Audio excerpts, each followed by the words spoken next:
Hello students, welcome to B2 Learning. Myself Devin Kataria and I am your physics mentor. So beta, I welcome you all to the third lecture of a very important and interesting chapter, that is Newton's laws of motion. बेटा ये foundation है, basics है of mechanics. ये chapter समझ आएगा तो rest of the 11 समझ आएगा. करेक्ट. तो बहुत अच्छे से करना है. ऑलरेडी 2 लेक्चर्स बेटा मैं अपलोड कर चुका हूं, राइट, जिसके अंदर मैंने basics of Newton's laws of motion cover कर दिया है, राइट. अगर आपने नहीं देखे हैं तो please go through them, they are important lectures. देख लिए well and good. Let's start with this lecture. ठीक है बेटा, हमेशा की तरह यही बोलूंगा बेटा, नोट्स कॉपी बनाओ प्रॉपर्ली. इस लेक्चर को थोड़ा इंपॉर्टेंस के साथ, फोकस के साथ, सीरियसनेस के साथ करना है, because this is really important. इसी में हम लोग डिस्कस करेंगे बेटा how to draw the free body diagram, right, how to solve a problem in mechanics, right, what are the basic types of forces. यानी जितने काम की चीज है ना कि भाई फ्री बॉडी डायग्राम कैसे बनाते हैं, है ना. इसके अलावा एक क्वेश्चन को कैसे सॉल्व करते हैं मैकेनिक्स में. इसके अलावा अगर हम बात करें कितने तरह की फोर्सेस या बल होते हैं नेचर में, वो सब हम इसी लेक्चर में देखने वाले हैं. ठीक है, तो I start with the lecture straight away. बेटा आप नोट्स कॉपी निकालो और अच्छे से कॉपी करना, राइट, अच्छे से प्रॉपर नोट्स बनाना. देखो सबसे पहले बेटा हमें जो समझना है वो ये कि how to solve a problem in mechanics, कि मैकेनिक्स में बेटा प्रॉब्लम को कैसे सॉल्व करना है. तो देखो जितने स्टेप है ना, हर स्टेप के लिए मैंने एक एग्जांपल ले रखा है, तो मैं एक एक स्टेप समझाऊंगा और साथ के साथ एग्जांपल भी बताते रहूंगा. ये इस पूरे लेक्चर का कोर है. ये समझ आएगा तो हर क्वेश्चन सॉल्व करना आएगा, ये नहीं समझ आएगा तो कुछ नहीं समझ आएगा. तो प्लीज बी अटेंटिव, है ना, ध्यान से सुनना एकदम. देखो पहला स्टेप कह रहा है draw free body diagram. Correct, सुना सबने, मैं एक बार बता देता हूं. फ्री बॉडी डायग्राम का मतलब होता है बेटा एक डायग्राम जिसके अंदर फोर्स, जितनी भी फोर्स बॉडी पे लगती है एक्सटर्नल, उन्हें शो करना चाहिए. करेक्ट, मतलब फ्री बॉडी डायग्राम क्या हुआ, एक ऐसा डायग्राम जिसपे बॉडी पे लगने वाली सारी की सारी एक्सटर्नल फोर्सेस को शो किया जाता है. ठीक है, इसके साथ साथ देखो मैंने यहां लिख दिया है, includes all external forces acting on the system. बात समझ आती बेटा. इसके साथ साथ जैसा कि मैंने कहा, ठीक है, इसके साथ साथ बेटा हमें यह भी करना है कि along with direction of motion, यानी कि हमें डायरेक्शन ऑफ मोशन भी शो कर देनी चाहिए, या ऐसे बोलो कि बॉडी का एक्सेलरेशन भी शो कर देना चाहिए. इससे थोड़ा ज्यादा हेल्प हो जाता है. ऑल्दो फ्री बॉडी डायग्राम का मतलब तो खाली फोर्सेस शो करना है, बट मैं आपको एड ऑन कर रहा हूं कि आप डायरेक्शन ऑफ मोशन या एक्सेलरेशन भी शो करो. करेक्ट, आप बोलोगे सर एग्जाम्पल से समझा दो तो थोड़ा और अच्छे समझ आएगा. मैंने कहा यस, इसीलिए तो उठाया एग्जाम्पल, तो आराम से समझना. देखो फ्री बॉडी डायग्राम का मतलब बॉडी पे लगने वाली फोर्स. अरे इस ब्लॉक को आपने क्या किया, एक इंक्लाइंड वेज पे रख दिया. ठीक है, इसको हिंदी में नत्तल कहते हैं. इसका एंगल या कोण कितना है बेटा, थीटा दे रखा है. इसका मास या द्रव्यमान कितना मान लेते हैं बेटा, स्मॉल एम मान लेते हैं. तो स्मॉल एम मास का एक ब्लॉक है, इसको आपने एक इंक्लाइंड वेज पे रख दिया. बोले ठीक है सर, अब इस पे लगने वाली फोर्सेस शो करते हैं फ्री बॉडी डायग्राम के लिए. बोले कौन कौन सी फोर्सेस लगेंगी भाई. एक तो जो अपनी धरती माता है यानी कि ग्राउंड, राइट, अर्थ, वो हर ऑब्जेक्ट को नीचे खींचती है बेटा. कितने से, mg से. यानी कि एक बात तो 100% श्योर है कि mg तो नीचे लगेगा ही लगेगा, फॉर श्योर. इसको थोड़ा सा नीचे तक लेके चलते हैं. कोई डाउट बेटा इसके अंदर, mg तो नीचे लगेगा ही लगेगा. बोले यस सर. इसके अलावा जो ये ब्लॉक है ये वेज पे रखा है, तो ये ब्लॉक वेज को कहां धक्का देगा, इस तरफ, यानी कि नीचे की तरफ. तो बेटा ये वेज चुप थोड़ी बैठेगा, ये इसे कहां धक्का देगा, बोले ऊपर धक्का देगा. बोले बिल्कुल सही बात. यानी कि एक बात और हमें समझ आ गई कि यहां पर इसके साथ साथ बेटा, है ना, यहां पर इसके साथ साथ हमारे पास और क्या है, अरे ऐसा नॉर्मल फोर्स. बोले ठीक है सर. तो एक तो वेज ने ब्लॉक पे लगाया नॉर्मल ऊपर, एक इस पे लगने वाला mg नीचे. ये 2 फोर्सेस लग गई. बोले ठीक है सर. इसके अलावा कोई और फोर्स, बोले और कोई फोर्स नहीं. ठीक, बहुत बढ़िया. बेटा जब भी फ्री बॉडी डायग्राम बनाते हो, ठीक है, आपने फोर्सेस दिखा दी, फोर्सेस के साथ साथ आप क्या करो, डायरेक्शन ऑफ मोशन के लिए एक्सेलरेशन. आप खुद सोचो कि इस ब्लॉक को वेज पे रख के छोड़ दोगे तो अगर ये चलेगा तो क्या इस तरफ चलेगा डाउनवर्ड. बोले यस सर. आप सोचो ना, ये वेज क्या एक फिसल पट्टी की तरह है. अगर आप ऊपर बैठ जाओगे तो या तो फिसलोगे या तो नहीं फिसलोगे. फिसलोगे तो नीचे ही तो फिसलोगे. तो ये अगर चलेगा तो नीचे चलेगा. मतलब मैं ये कह सकता हूं कि बेटा ये अगर चलेगा तो इसका डायरेक्शन ऑफ मोशन यहां पे होगा, यानी ये इसका एक्सेलरेशन होगा अगर होगा तो. बोले ठीक है सर. मतलब हमने फ्री बॉडी डायग्राम बना दिया. देखो हमने क्या क्या बनाया, इस पे लगने वाली फोर्सेस एज इट इज, इसके अलावा जो भी टेंडेंसी ऑफ मोशन है जिस डायरेक्शन में, वहां पर acceleration. With this free body diagram is complete. बोले ठीक है सर. यानी कि जब कभी भी फ्री बॉडी डायग्राम बनाना हो, सारी external forces, direction of motion, acceleration, very important. Correct, इसकी इंपॉर्टेंस अभी आपको अगले स्टेप्स में समझ आएगी. बोले ठीक है सर. डन। तो एक स्टेप डन। अब बात करते हैं बेटा दूसरा स्टेप का। थोड़ा सीरियसली सुनना इस पूरे पार्ट को, ये सबसे इंपॉर्टेंट पार्ट है इस चैप्टर का। आपको दो परपेंडिकुलर एक्सिस बनानी है, एक अलोंग डायरेक्शन ऑफ मोशन और दूसरा परपेंडिकुलर टू इट। बोले सर मतलब, मैं समझाता हूं। भाई ये डायरेक्शन ऑफ मोशन है, तो एक तो ये और एक इसके परपेंडिकुलर दो एक्सिस प्लॉट कर रहे हैं। बोले अच्छा, बोले हाँ। देखो ये मैंने पहले से बना रखा है, डॉटेड लाइन दिख रही कि नहीं दिख रही? एक ये डॉटेड लाइन हो गई, एक ये व्हाइट कलर की डॉटेड लाइन हो गई, यानी दो एक्सिस मैंने पहले से बना के रखे होते हैं। करेक्ट? क्यों? क्योंकि एक्सेलरेशन का डायरेक्शन मतलब ये वाला एक्सिस अलोंग द वेज, एक उसके परपेंडिकुलर, ये दूसरा एक्सिस, ये दो प्लॉट कर दिया हमने। खत्म बात, यानी स्टेप 2 डन। स्टेप 2 में एक चीज और किया करो बेटा, जितनी भी फोर्सेस थी, एक बार आपने एक्सिस बना लिया। मैं एक्सिस को दोबारा दिखा देता हूं अगर आप चाहो तो, कलर से, है ना? अगर आप चाहो तो मैं दोबारा से दिखा देता हूं। लेट्स से ये बेटा एक एक्सिस है अपना, है ना? ये अपना जो रेड कलर से भी बनाया है, और बेटा ये वाला कौन सा है? दूसरा एक्सिस अपना। ठीक है, ऐसा कुछ। ये दो एक्सिस की मैं बात कर रहा था। अब इसके बाद हमेशा क्या किया करो बेटा, जब एक बार आपने एक्सिस प्लॉट कर लिया, उसके बाद जितनी भी फोर्सेस हैं उनको इन दोनों एक्सिस पे रिजॉल्व कर लो। रिजॉल्व कर लो। क्या करना है इसके बाद? इसके बाद बेटा रिजॉल्व फोर्सेस। देखो मैं फिर बोल रहा हूं, क्या करना है? Resolve force. बोले किधर? बोले अलोंग दीज टू एक्सिस। बोले ठीक है सर। ये नॉर्मल तो पहले से ही एक्सिस पे, इसको रिजॉल्व करने की कोई रिक्वायरमेंट नहीं है। बोले नहीं सर, mg नहीं था एक्सिस पे, बीच में कहीं था, इसको रिजॉल्व करना है। अब देखो बेटा, ये अगर थीटा है तो ये 90 माइनस थीटा, तो क्या ये थीटा आ जाएगा? बोले यस सर। बेटा कंपोनेंट लेना सिखाया था वेक्टर में, जब भी थीटा के पास जाते हैं तो क्या आता है? कॉस, और दूर जाते हैं तो क्या आता है? साइन। यानी कि ये वाला जो कंपोनेंट आएगा बेटा, ये आएगा mg cos थीटा, और बेटा ये वाला जो कंपोनेंट आएगा, ये वाला जो कंपोनेंट आएगा, राइट, ये कौन सा आ गया? mg cos। ये कंपोनेंट बेटा कितना आ जाएगा? mg sin theta. करेक्ट? और ये जो नॉर्मल था ये पहले से रिजॉल्व था। यानी अब अपने पास जितनी भी फोर्सेस है वो या तो इस एक्सिस पे आ रही है। क्या बात समझ आती है बेटा मेरी? कोई डाउट इसके अंदर? बोले नहीं सर, यहां तक एब्सोल्युटली क्लियर है, कोई दिक्कत नहीं है। ठीक है, थोड़ी पेशेंस, मैं ये हटा देता हूं, है ना? जो नहीं चाहिए उसे हटा देते हैं। ठीक, मतलब अभी तक हमने क्या किया? सबसे पहले फ्री बॉडी डायग्राम बनाया, फिर हमने क्या किया? एक्सेलरेशन शो किया, फिर हमने क्या किया? फोर्स, दो एक्सेस लिए, एक एक्सेलरेशन के अलोंग, एक उसके परपेंडिकुलर, और फिर हमने इन दोनों जितनी फोर्सेस थी, यहां दो थी, जितनी भी होंगी उनको इस और इस एक्सिस पे रिजॉल्व कर लिया। अभी तक कोई दिक्कत अगर है बेटा तो प्लीज वीडियो के वापस रिवाइंड करो, इसको अच्छे से समझ लो, है ना? बिकॉज ये कोर है, इसके बाद कुछ भी नहीं है चैप्टर में। ये कॉन्सेप्ट अगर समझ आता है अच्छे से, then you are through, right? Clear? बोले ओके सर। मैं लास्ट में एक बार और समराइज करूंगा, आई नो, थोड़ा पेशेंस रखना, ठीक है? अब हम बात करने जा रहे हैं बेटा आगे स्टेप 3 की। तो जब स्टेप 3 की बात करते हैं तो देखो लिखा है राइट f इक्वल टू 0, है ना? f equal to 0 in direction perpendicular to motion. देखो बेटा फील करके समझो अच्छे से, है ना? ये जो मैकेनिक्स वाला पार्ट है ना, ये आपको बिल्कुल फील करना पड़ेगा। आप सोचो ये इधर जा रहा है, ठीक? ये डायरेक्शन ऑफ एक्सेलरेशन था, ये इसके परपेंडिकुलर है। इस परपेंडिकुलर डायरेक्शन में क्या कोई एक्सेलरेशन है? बोले नहीं सर। पक्का? बोले हाँ पक्का सर। भाई एक्सेलरेशन तो इधर है ना, ये तो इधर जाएगा, इधर तो जा ही नहीं रहा। ना तो ये हवा में उड़ रहा है, ना वेज को तोड़ के जमीन में जा रहा है। बोले हाँ सर बात तो सही है, ना तो ये हवा में उड़ रहा है, ना ही वेज को तोड़ के जमीन में जा रहा है, मतलब इस एक्सिस पे ये कहीं नहीं जा रहा। अब जब इस एक्सिस पे कहीं नहीं जा रहा तो क्यों ना मैं इस एक्सिस पे नेट फोर्स को 0 लिख दूं, क्योंकि कहीं नहीं जा रहा मतलब 0 acceleration, F equal to ma। F कितना आ गया? बोले सर 0 आ गया। मैंने कहा बेटा यही तो मैंने स्टेप 3 लिखा है, right F equal to 0 in direction perpendicular to acceleration. बोले ठीक है सर। अब आप खुद सोचो बेटा, F इक्वल टू 0 का मतलब नेट फोर्स 0, मतलब क्या मैं बोलूं जितना फोर्स ऊपर उतना फोर्स नीचे? बोले हाँ सर बिल्कुल बोल सकते हैं। तो खुद आप सोचो, जितना फोर्स ऊपर यानी कि कितना बेटा? नॉर्मल, और जितना फोर्स नीचे यानी कि कितना? mg cos theta. बेटा ये क्वेश्चन होता है, आपसे बहुत बार पूछता है find the value of normal, तो मैंने यहीं पे लिखवा दिया कि इंक्लाइंड वेज में नॉर्मल जो आएगा वो कितना आता है? mg cos थीटा, हमेशा इतना आएगा, याद कर लेना इसको। बोले ठीक है सर, मतलब हम एक न्यूमेरिकल भी कर रहे हैं साथ के साथ। बोले ठीक, नो दिक्कत, 100%। इसके बाद ये वाला एक्सिस बच गया बेटा, ये वाला एक्सिस। देखो अगला वाला स्टेप क्या है? Now right F equal to ma along direction of motion.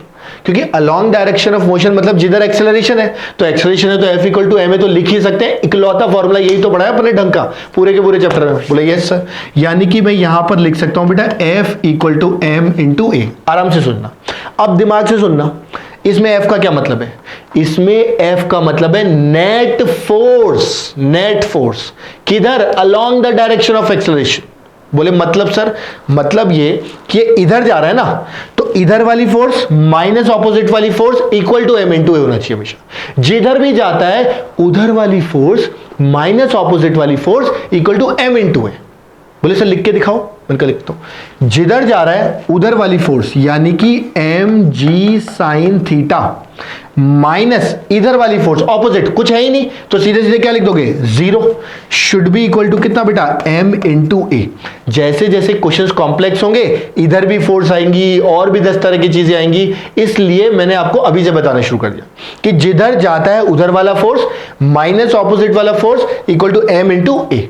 अब यहां से जब थोड़ा सा सॉल्व करोगे बेटा तो ए का वैल्यू देखो कितना निकल के आएगा सर, ए का वैल्यू तो जी साइन थीटा निकल के आएगा। मेरा बेटा कितना निकल के आएगा सर? ए का वैल्यू जी साइन थीटा निकल के आएगा। क्या बात समझ आती है? ये भी एक क्वेश्चन हो गया एक तरीके से। आपको बोलेगा एक ब्लॉक है, स्मूथ वेज पे रख दिया, अब बताओ इसका एक्सप्रेशन कितना आएगा, आप आंसर क्या दोगे? जी साइन थीटा। बोले ठीक है सर, अब समझ आया। तो कुल मिलाकर के बेटा दिस इज हाउ एक क्वेश्चन को आप सॉल्व कर सकते हो मैकेनिक्स के अंदर, है ना, यांत्रिकी में। अपने को करना क्या है, मैं एक बार पूरा रिवाइज कराता हूं ढंग से। Free body diagram point number 1, free body diagram, जितनी एक्सटर्नल फोर्सेज हैं सबको शो कर दो, ठीक। इसके साथ साथ जो भी डायरेक्शन ऑफ मोशन आपको लगता है, अंदर से आवाज आती है कि हाँ ये इधर जाना चाहिए, उधर एक्सेलरेशन शो कर दो। बोले ठीक। उसके बाद दो एक्सेस ले लो, एक जिधर एक्सेलरेशन लिया वो और एक उसके परपेंडिकुलर। बोले ठीक है सर। उसके बाद जिधर परपेंडिकुलर था यानी एक्सेलरेशन के परपेंडिकुलर, वहां पे सारी की सारी फोर्सेस को क्या करना है? जीरो करना है। और उसको करने के लिए आपको फोर्सेस को क्या करना पड़ेगा? रिजॉल्व करना पड़ेगा। इसलिए दोनों एक्सेस बनाने के बाद सारी फोर्सेस को इन दो एक्सेस में रिजॉल्व कर लो, ठीक है, रिजॉल्व कर लो या कंपोनेंट्स ले लो। तो जो पहले से एक्सेस पे था उसके साथ तो छेड़खानी करनी नहीं है, जो नहीं था उसको सीधा करना है। तो उसको हमने क्या किया? इधर और इधर तोड़ दिया, यानी इस एक्सेस पे और इस एक्सेस पे तोड़ दिया। थीटा की तरफ गए तो कॉस, थीटा से दूर गए तो साइन। बोले सर यहां तक भी क्लियर है। उसके बाद जो एक्सेलरेशन के परपेंडिकुलर वाला डायरेक्शन है वहां पे F इक्वल टू 0 करना है। F इक्वल टू 0 इफेक्टिवली मतलब होता है इक्विलिब्रियम, मतलब जितना फोर्स ऊपर उतना फोर्स नीचे, बात खत्म।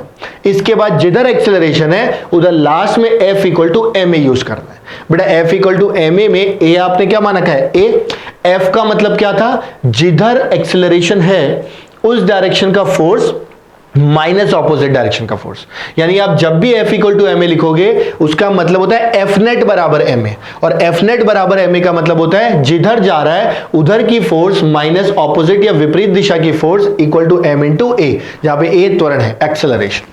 आई hope this is very clear बेटा, राइट। तो इसको एक बार आराम से चारों के चारों को स्टेप्स को कॉपी करो बेटा। इस वाले स्टेप में जरूर से ऐड कर देना रिजॉल्व फोर्सेस, ठीक है। और इसके बाद ये एग्जाम्पल जो हमने दिया ना, ये वेज वाला, इसको कॉपी करना है। ये अच्छा न्यूमेरिकल है, बहुत कन्वेंशनल क्वेश्चन है, ज्यादातर बुक्स में गिवन होता है। तो इसमें आपसे कभी नॉर्मल पूछता है, कभी एक्सप्रेशन, आपने दोनों के दोनों कर लिया। आई होप दिस इज क्लियर बेटा।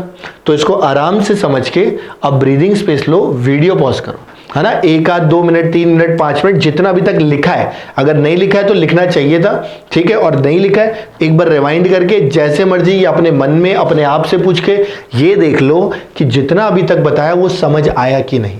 नहीं आया तो इतने पार्ट को दोबारा देखो, उसके बाद ही आगे बढ़ना, क्योंकि अब इसके बाद कुछ नहीं, अब सिर्फ क्वेश्चंस है। तो वो क्वेश्चंस आप तब अच्छे से कर पाओगे जब ये पार्ट क्लियर होगा। इनफैक्ट जो मैं सोल्यूशन भी बताऊंगा तभी समझ पाओगे जब ये पार्ट क्लियर होगा, ठीक है। तो बेटा you can pause the video here, right, and you can copy all the steps. Meanwhile मैं आगे बढ़ रहा हूं, ठीक है। ओके बेटा, ओके। तो अब हम स्टार्ट करने जा रहे हैं एक एक करके काफी सारे एग्जांपल्स। एंड बेटा अब थोड़ा इंटरेस्टिंग होगा, है ना। और आप सब लोगों को क्या करना है, एक गेम की तरह करना है। आप क्या करोगे, जो जो एग्जांपल्स मैं देते जाऊंगा, पहले मैं डेटा लिखूंगा पूरा, है ना, डेटा लिखूंगा। मैं बहुत बार डेटा भूल जाता हूं, पहले पूरा डेटा लिख दूंगा। उसके बाद आप वीडियो पॉज करके सॉल्व करना, आंसर निकालना, फिर सोल्यूशन लिखना, फिर मैच करना कितना हो पा रहा है कि नहीं हो पा रहा है, ठीक है, तब मजा भी आएगा। कोशिश करना कि ज्यादातर आपके सही निकले, जो गलत निकले गलती आइडेंटिफाई करो, गोला मार के छोड़ दो, आगे उसको रिवाइज करते रहना। बोले ठीक है सर, स्टार्ट करते हैं। देखो बेटा, सबसे पहले मैं बात करने जा रहा हूं weight and apparent weight. Effectively मैं क्या करने जा रहा हूं, इफेक्टिवली बेटा मैं ये बताने जा रहा हूं कि कौन कौन सी टाइप की फोर्सेज होती है। तो मैं जो फोर्स उठाऊंगा उसके सारे क्वेश्चन एक साथ उठा दूंगा, ठीक है, ताकि उसको कवर करते जाए। तो सबसे पहले टाइप की जो फोर्स उठा रहे बेटा वो हम बात करने जा रहे हैं वेट की, है ना। और वेट में बेटा जो क्वेश्चंस बनते हैं वो किसके बनते हैं, एपरेंट वेट के बनते हैं। तो पहले वेट समझा देता हूं थोड़ा सा। देखो वेट का मतलब क्या है बेटा, अगर हमारे पास एक अर्थ है, एक क्या अपने पास एक ही अर्थ है, ठीक है, तो इस अर्थ की अगर बात करें, इस अर्थ के प्रेजेंस में अगर कोई एक ब्लॉक रखा हुआ है बेटा, है ना, तो इस ब्लॉक का जो एक्सेलरेशन होता है वो क्या होता है, एक्सेलरेशन ड्यू टू ग्रेविटी, गुरुत्वीय त्वरण जिसे कहते हैं। और बेटा ये जो एक्सेलरेशन है ये हमको पता है 9.8 होता है अगर क्लोज टू द सरफेस है। बोले ठीक है सर। अब बेटा एक्सेलरेशन को आप जैसे ही फोर्स को मतलब एक्सेलरेशन को मास से मल्टीप्लाई कर दोगे तो ये जो mg निकल के आएगा, ma इफेक्टिवली क्या होता है बेटा, फोर्स होता है। इस पर्टिकुलर फोर्स को हम F ना बोल करके क्या बोल देते हैं, वेट बोल देते हैं, यानी कि W। सो वेट क्या है, वेट कुछ नहीं है, weight is basically a force. कौन सी force, applied by the earth on a body, यानी अर्थ जितना फोर्स एक ऑब्जेक्ट पे लगाता है बेटा उसी फोर्स को हम वेट कह देते हैं। और उसको किससे रिप्रेजेंट करते हैं, W से रिप्रेजेंट करते हैं, यानी कि W हमेशा क्या होता है, mg, और हमेशा कहां लगता है, towards the centre of the earth. ये हमेशा बेटा कहां लगता है, towards the centre of the earth, यानी कि अर्थ के सेंटर या केंद्र की ओर लगता है। बोले ठीक है सर, यहां तक कोई दिक्कत नहीं है, ये तो हमको पहले से भी आता था। मैंने कहा वेरी गुड। अब बस इतना ध्यान रखना, कभी कभी है ना भावनाओं में बह करके हम गलती कर देते हैं। आपसे ये बोलेगा कि एक ऑब्जेक्ट है, उसको आप क्या कर गए, मून पे ले गए, मून पे क्या है, g/6 हो जाता है, तो बताओ उसके मास में कितना चेंज आएगा, मास में कोई चेंज नहीं आएगा। बोलेगा वेट में कितना चेंज आएगा, mg/6 1/6 हो जाएगा। मतलब वेट अलग अलग जगह अलग अलग हो सकता है बिकॉज ऑफ वेरिएशन ऑफ जी के बदलाव के कारण। लेकिन अगर हम बात करते हैं बेटा मास की या द्रव्यमान की, उसमें कोई चेंज नहीं होता। बोले ठीक है सर, यहां तक 100% क्रिस्टल क्लियर है। बेटा ये पार्ट हटा दूं मैं सारा, है ना, ये अपने किसी काम का नहीं है, आपको सबको पता है, हमेशा mg नीचे लगने ही लगता है। अब हम बात करते हैं न्यूमेरिकल की, यानी कि एपरेंट वेट की। मैं डेटा लिखूंगा, पहले आप ट्राई करोगे। हमारे पास बेटा एक एलिवेटर है, ये क्या है, एक एलिवेटर, यानी कि एक लिफ्ट जैसा है। और बेटा ये ऊपर जा रहा है, एक बार कितने से जा रहा है, मान लो a से, ठीक है, a इसका क्या एक्सेलरेशन, एक बार a से ऊपर जाता है और एक बार a से नीचे जाता है। ठीक, यहां पे मैंने क्या किया, इसमें एक वेइंग मशीन रख दी, है ना, भार मापने वाली मशीन, यानी कि जिसमें वजन नापते हैं। एक आदमी रखा है यहां पे, ठीक है, ऐसे। बेटा इसका जो मास था वो कितना था, m था, एक्चुअल मास। अब मैंने क्या किया, जब ये ऊपर गया तो एक पार्ट, नीचे गया तो एक पार्ट। मुझे इन दोनों पार्ट में आपको यह बताना है कि वेइंग मशीन कितना मेजर करेगी, बस वो बता दो। और वेइंग मशीन जो मेजर करेगी बेटा उसी को अपन क्या कहते हैं, एपरेंट वेट कहते हैं। आपने कई बार ऐसा फील भी किया होगा कि जब आप एलिवेटर में खड़े हैं और जब एलिवेटर एकदम से नीचे जाता है तो हम थोड़ा हल्का महसूस करते हैं, एकदम से ऊपर जाता है तो हम थोड़ा सा भारी महसूस करते हैं। या फिर आपने कभी जब फ्लाइट में गए होंगे बेटा, है ना, तो जब हम फ्लाइट में जब टेक ऑफ करते हैं, राइट, तो उस वक्त हमें थोड़ा थोड़ा, जब जैसे जैसे ऊपर जाते हैं हमें थोड़ा थोड़ा भारी फील होता है। जब हम लैंड करना चाहते हैं, मतलब ऊपर से वापस नीचे आते हैं, तो हल्का हल्का थोड़ा सा, मतलब हल्का हल्का मतलब थोड़ा हल्का फील करते हैं। तो that is the apparent wait जो हम फील करते हैं। ठीक है, अब बिना ज्यादा टाइम लिए बेटा अपने लेवल पे ट्राई कर लो। करेक्ट, वीडियो यहीं पॉज करके मैं कंटिन्यू कर रहा हूं सोल्यूशन के साथ। ठीक है, तो देखो सोल्यूशन क्या है ना, मैं वही स्टेप फॉलो करूंगा हर बार, सेम स्टेप्स। भाई मुझे सबसे पहले इस आदमी का क्या बनाना था, बोले सर फ्री बॉडी डायग्राम बनाना था। मैंने कहा बनाओ। फ्री बॉडी डायग्राम में बेटा क्या नीचे mg लगेगा, बोले यस सर, कोई नहीं रोक सकता, ये तो धरती लगा रही है, नीचे लगेगा ही लगेगा। मैंने कहा वेरी गुड बेटा। अच्छा इसके अलावा बेटा अगर अपन ध्यान से देखें तो mg के अलावा क्या हमारे पास ये जो वेइंग मशीन है, वेइंग मशीन, ठीक, ये क्या आदमी पे ऊपर फोर्स लगाएगी, बोलेगी सर क्यों, अरे आप सोचो ना, आदमी वेइंग मशीन पे खड़ा है तो उस पे नीचे फोर्स लगा रहा है, तो वेइंग मशीन आदमी के वहां लगाएगी, ऊपर फोर्स लगाएगी, यानी कि इसके ऊपर एक फोर्स कौन लगाता है, वेइंग मशीन। बेटा इसको बोलते हैं कांटेक्ट फोर्स, और ये जो कांटेक्ट फोर्स है ना बेटा, यही अपना एपरेंट वेट है, W'। बोले ठीक है सर, यानी कि ये क्या रीड करती है मशीन, ये कांटेक्ट फोर्स को रीड करती है, जिसे आप क्या बोल देते हो, W'। बोले सर कोई दिक्कत नहीं, अभी तक mg नीचे लग रहा था और भाई आदमी ने एलिवेटर को नीचे धक्का दिया तो एलिवेटर ने आदमी को ऊपर धक्का दिया, इसलिए यहां पे W' भी आ गया। बोले ठीक। फिर डायरेक्शन ऑफ मोशन, पहले पार्ट के लिए बता रहा हूं, पहले पार्ट के लिए a ऊपर लग रहा है, बोले ठीक है सर। क्या फ्री बॉडी डायग्राम कंप्लीट, बोले यस सर कंप्लीट। अच्छा, इसके बाद हम क्या करते थे, दो एक्सेस बनाते थे, एक इधर और एक एक्सेलरेशन का। इधर कोई फोर्स ही नहीं है तो लिखने का कोई मतलब ही नहीं है, सिर्फ ये बच गया। अब जब ये बच गया बेटा, तो आपके दिमाग में जो घंटी बजनी चाहिए है ना, वो कौन सी घंटी बजनी चाहिए बेटा, वो बजनी चाहिए एफ नेट बराबर एम ए की।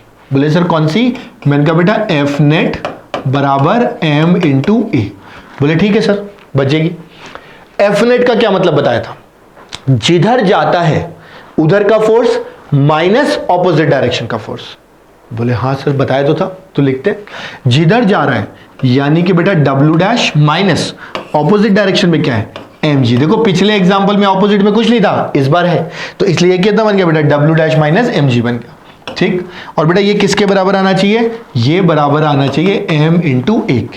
कोई दिक्कत। अब बेटा एम जी को इधर लेकर के जाओगे तो देखो ये क्या बन जाएगा, ये बन जाएगा एम ब्रैकेट में जी प्लस ए।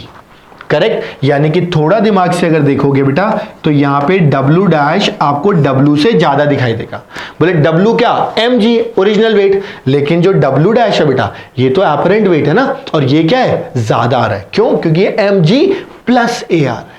समझे बात को, यानी कि जब भी एलिवेटर ऊपर जाता है हमें थोड़ा सा भारी फील होता है, दैट्स अ फैक्ट, कोई डाउट इसके अंदर। बोले नहीं सर 100% क्लियर। अब आप बस ये बताओ कि अगर नीचे जाता तो क्या इंपैक्ट आता। बेटा नीचे जाता ना तो कोई इंपैक्ट नहीं आता, नीचे जाता तब भी mg नीचे लगता। बोले यस सर लगता।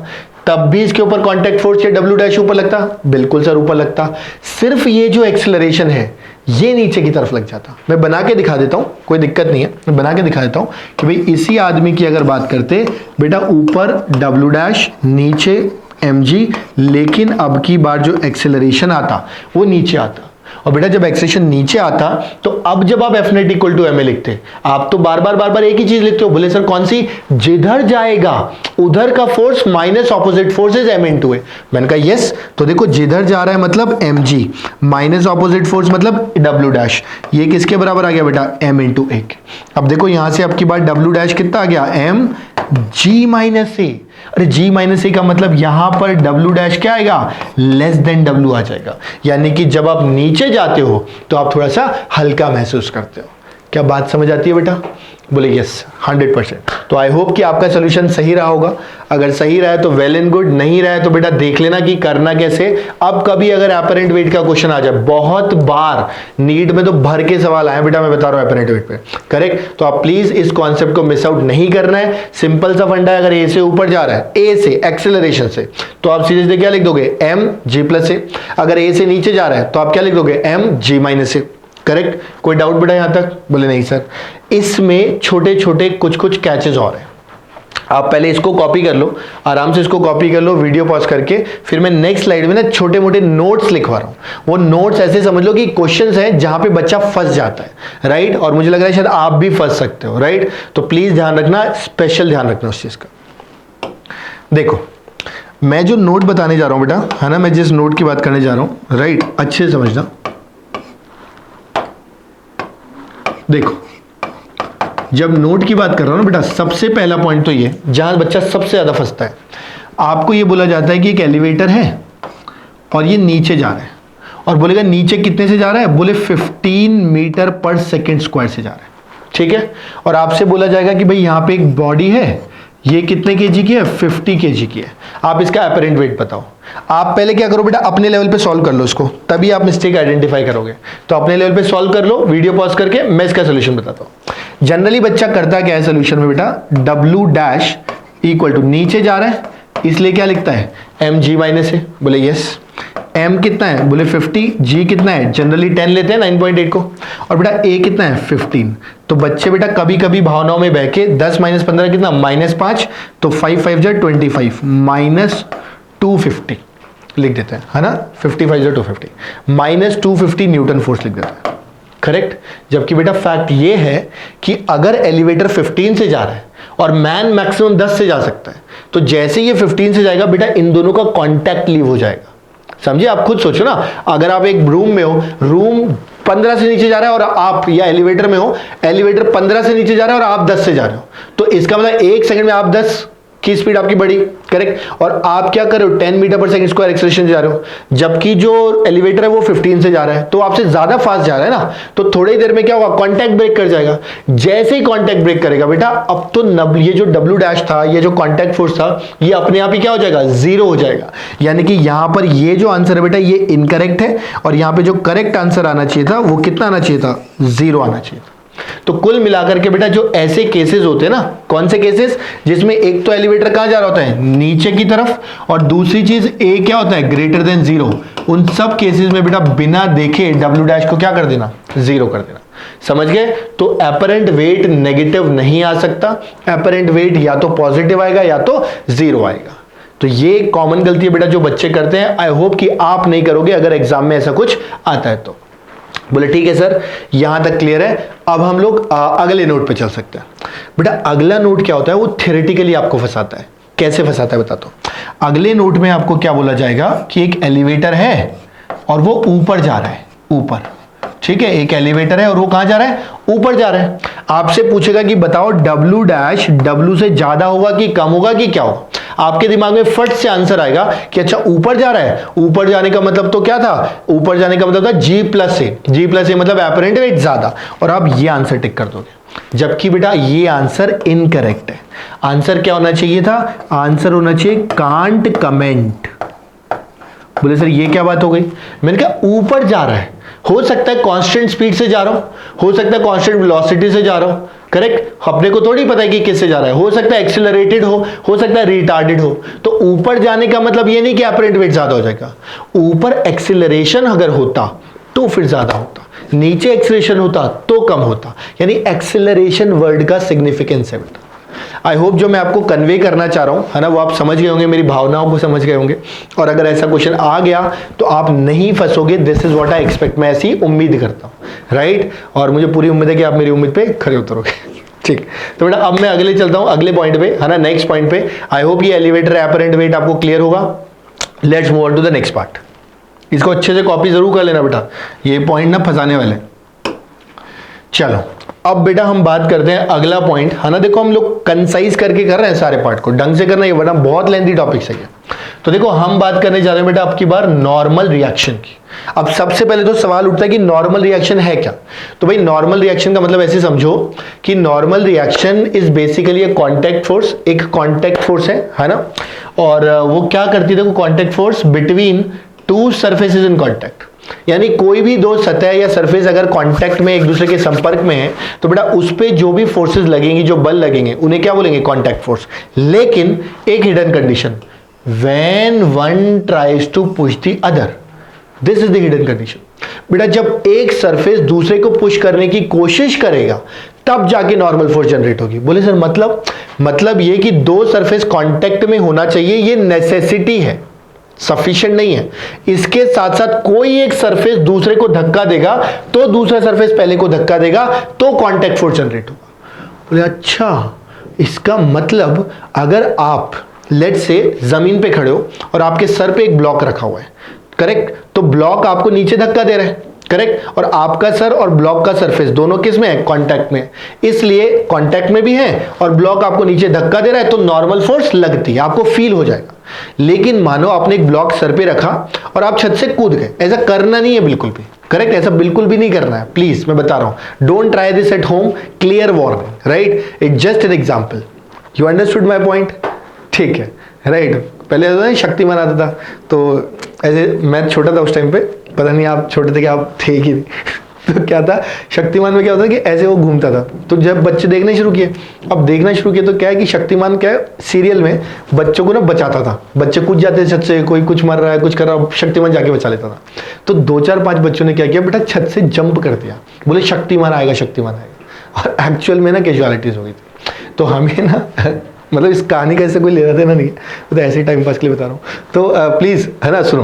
तो अगर एक बच्चा है उसने ब्लॉक सर पे रखा और अब कूद गया, तो बेटा अब कांटेक्ट में तो है, दोनों साथ साथ नीचे जाएंगे, लेकिन कोई भी एक दूसरे को पुश नहीं कर रहा। क्यों? क्योंकि दोनों सेम एक्सेलरेशन से नीचे जा रहे हैं, करेक्ट। तो उस केस में कोई भी नॉर्मल फोर्स नहीं लगता, समझ गए। तो नॉर्मल फोर्स तब लगता है जब सरफेसेस कांटेक्ट में हो और एक सरफेस दूसरे को पुश करने की कोशिश करे।